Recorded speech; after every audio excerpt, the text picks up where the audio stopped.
So you think, so really it was saying what you think is revealed by what you do. What you think is revealed by what you do. And then what you do reveals what you really believe. That's why Allah, they say don't say, they say the desert Arabs, what they call them, the Akrab, they call them desert Arabs. They say, told them, don't say you believe. They say we believe. And they say, no, don't say you believe. Belief had really entered you. Muhammad has the rules, created people under him. They got the control. You just submit it.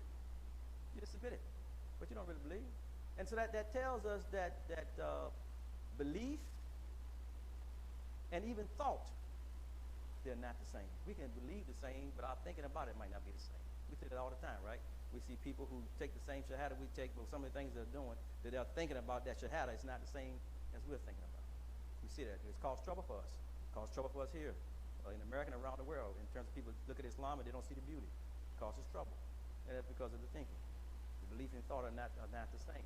Now, Allah says, we will certainly put you to test in order to distinguish those among you who strive and steadfastly persevere. We must expose your true qualities. He's trying to bring out the true qualities that he put in you, really, and gives you all the help that you need to bring out what's inside of you. And it's really that's what true education is, really. Education, eduder, meaning to bring out what's inside. Everything is in us. We're part of the creation. Everything is in the creation. We put our head on the creation. This is where there's our conscious mind. We extract everything we see came from the creation. But we are part of that. This came out of that too. So it means all that's in the creation is in us. Everything that's created is in the creation. It's in us, but Allah brings it out. That's where it comes from. This way to put lights up, electricity, put it in space. My mind sent a satellite before it got there physically. All of that stuff, but it came from the creation.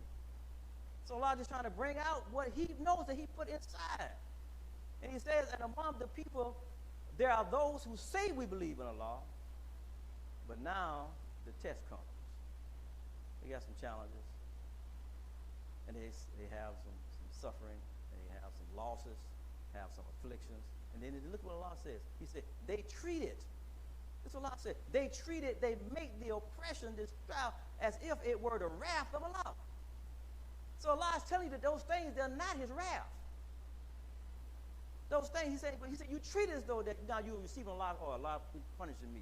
Allah put a wrath on me. No. Allah said he's testing you. So these difficulties, these oppression, and dhulamat also means press. He oppress the mind of man to make it to think, to bring up these different things.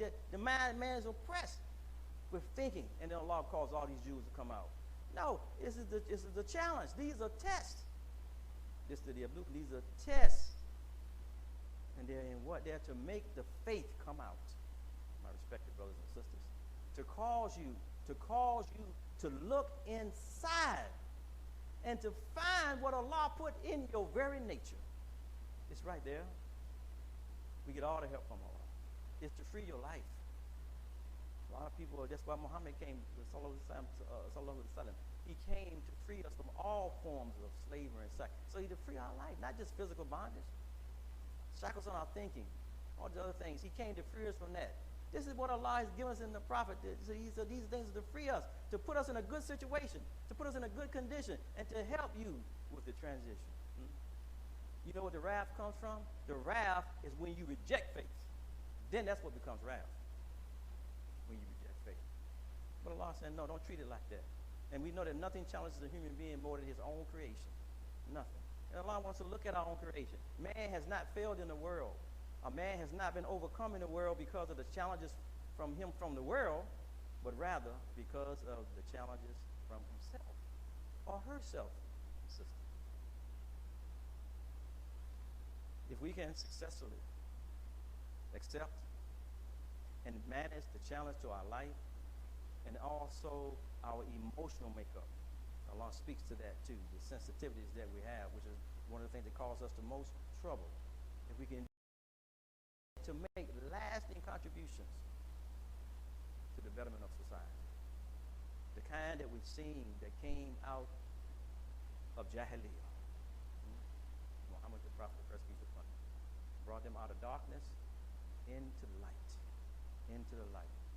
And Allah sent him the Surah Duha, the glorious morning light. No, Allah said he's not forsaken. Don't see it as a forsaken. No. You know, as he just pleased, you know. He reminds you of where you came from and what he did for you. It's for all of us to think about these things.